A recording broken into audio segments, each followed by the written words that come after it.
Here is how to make your own eyeshadow with your new kit from DIY Kit Creations.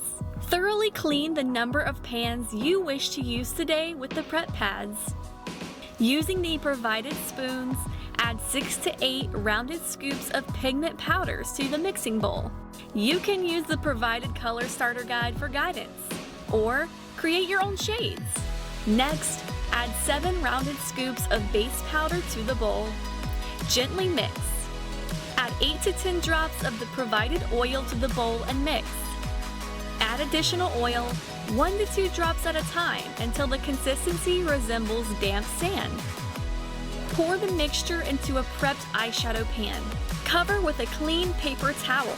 Then using the pressing disc, press your powder firmly and evenly. Place your pan into the palette and enjoy!